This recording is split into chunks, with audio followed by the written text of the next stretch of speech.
تو ہم فل کوٹ ہم خود سے نہیں بنا سکتے، فل کوٹ کے لیے ہمیں معاملہ ٹرانسفر کرنا پڑے گا. تو ہم معاملہ کس کو ٹرانسفر کریں گے؟ اور اگر ہم معاملہ ٹرانسفر کر دیتے ہیں تو پھر چیف جسٹس یہ فل بینچ بنائیں گے، فل کوٹ بنائیں گے، یا پھر جو ہے وہ ججز کمیٹی جو ہے وہ بنائے گی. آج بارہا بھارت میں ہونے والی جو 26ویں بھارت میں ہونے والے جو آئینی بینچ ہے، بھارت کا جو آئینی بینچ ہے، اس کا حوالہ دیا گیا. مختلف جو طرز عمل ہے اسے حوالے دیے گئے. شہباز رضوی صاحب نے کہا کہ بھارت میں آئینی بینچ موجود ہے، وہاں پر چیف جسٹس جو ہے وہ روسٹر بناتا ہے. تو محمد علی مظہر صاحب نے ان کو ٹوکتے ہوئے کہا کہ آپ نے گزشتہ روز بھی بھارت کی ایگزامپل دی تھی. بھارت کی ایگزامپل اگر آپ لے رہے ہیں تو بھارت میں chief justice master of the roster ہوتا ہے. بھارت میں چیف جسٹس آئینی بینچ کا جو بینچ ہے، آئینی بینچ تشکیل دیتا ہے. آئینی بینچ کے لیے ججز ان کو نامزد کرتا ہے. ہمارے یہاں پہ جوڈیشل کمیشن موجود ہے. جوڈیشل کمیشن آئینی بینچ کے لیے ججز کو نامزد کرتا ہے. اگر آپ کی بات مان لی جائے تو پھر جوڈیشل کمیشن کو ہم یہ کہہ سکتے ہیں کہ تمام تر ججز کو آئینی بینچ میں شامل کیا جائے. لیکن اگین وہ یہ ہے کہ چیف جسٹس آئینی بینچ کا حصہ نہیں ہے، چیف جسٹس جوڈیشل کمیشن کا سربراہ ضرور ہے. تو کیا چیف جسٹس کو یہ معاملہ جو ہے وہ ریفر کیا جائے؟ یہاں پر پھر ایک نئی بحث چلی جس محمد علی مظہر صاحب نے کہا کہ اگر ہم فل کوٹ بناتے ہیں تو ہمیں تمام ججز آئینی بینچ کے لیے نامزد کرنا پڑیں گے. شہباز رضوی صاحب نے کہا کہ میں اس لیے آپ سے کہہ رہا ہوں کہ آپ 191A سے نہیں نکلے ابھی تک. میں یہ کہہ رہا ہوں کہ چیف جسٹس کے تھرو بھی ہو سکتا ہے، یعنی کہ آپ یہ معاملہ چیف جسٹس کو ریفر کریں، چیف جسٹس آگے یہ معاملہ کمیٹی کو ریفر کر سکتے ہیں.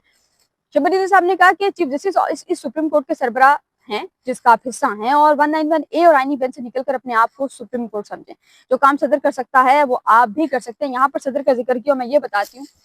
کہا یہ گیا کہ جی وزیر اعظم کے پاس اختیار ہے کہ وہ صدر کو اسمبلی تحلیل کرنے کا کہہ سکتا ہے.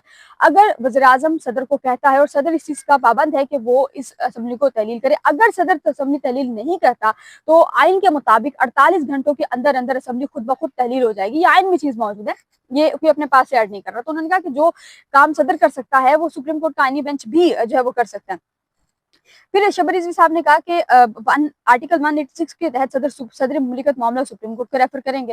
چیف جسٹس جب ریفرنس کو دیکھیں گے تو آئینی بینچ کمیٹی کو بھیج دیں گے، اور کمیٹی پھر پریکٹس اینڈ پروسیجر ایکٹ کے تحت آئینی بینچ بنائے گی. یہاں پر جسٹس محمد علی مظہر صاحب کی سوئی گھوم پھر کر اسی جگہ پر آئی ہے کہ جو آئینی بینچ ہے وہی ایک جو ججز کمیٹی ہے جس کا حصہ وہ خود بھی ہیں، ججز کمیٹی آئینی بینچ بنا سکتی ہے، ججز کمیٹی جو ہے وہ بینچز بنا سکتی ہے.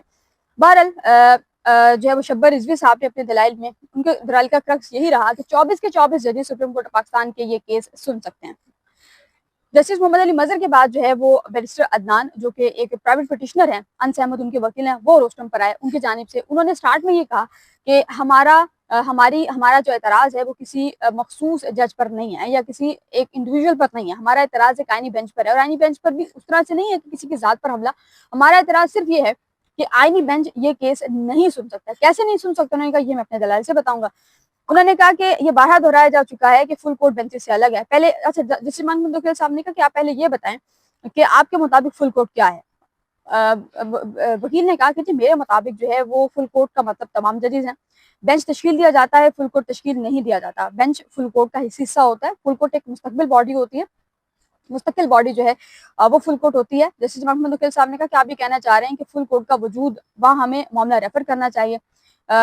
عدنان جو وکیل تھے انہوں نے کہا کہ فل کورٹ جو ہے وہ ہمیشہ موجود رہتا ہے. جسٹس محمد خان صاحب نے کہا کہ آپ چیف جسٹس سے فل کورٹ کی تشکیل کے لیے رجوع کیوں نہیں کرتے. جسٹس مظہر ہلالی نے جسٹس محمد خان کو کٹ آف کر کے کہا، انہوں نے کہا کہ اگر ہم اس آئینی بینچ کو کسی دوسرے جج کو لا کر بٹھا دیں تو آپ اس پر اعتراض نہیں کرو گے کہ جج آئینی بینچ کا حصہ نہیں ہے، اور ہم کس طرح آئین کے آرٹیکل 191A کو بائی پاس کرتے ہوئے سب کو بٹھا لیں. اب سب کو بٹھانے سے مراد یہ ہے کہ جسٹس منصور علی شاہ بھی اسی بینچ میں آئیں گے، جسٹس تمن اللہ بھی اسی بینچ میں آئیں گے، جسٹس عقیل عباسی بھی اسی بینچ میں آئیں گے، جو کہ اس 8 میں سے 7 رکنی بینچ کو منظور نہیں ہو سکتا.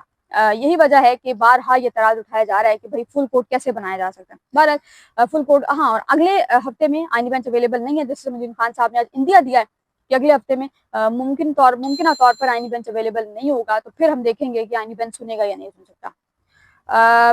اگلے ہفتے میں سپریم کورٹ پاکستان کے اگلا ہفتہ تو نہیں ہے لیکن اس سے اگلا ہفتہ یعنی نومبر کے مڈ تک آپ کہہ لیجیے محمد خان صاحب کی ریٹائرمنٹ سے پہلے امکانات یہی ہیں کہ فل کورٹ کے حوالے سے جو فیصلہ ہے اس کیس کا وہ ہو جائے گا. کہ مرکزی کیس مین کیس ابھی شروع ہوگا، وہ جب تک اس فل کورٹ پر فیصلہ نہیں ہو جاتا اس وقت تک فل کورٹ ہے وہ شروع نہیں ہو سکتا.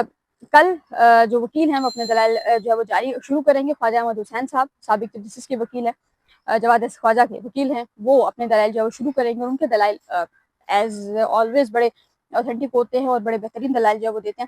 کل وہ دلائل دیں گے.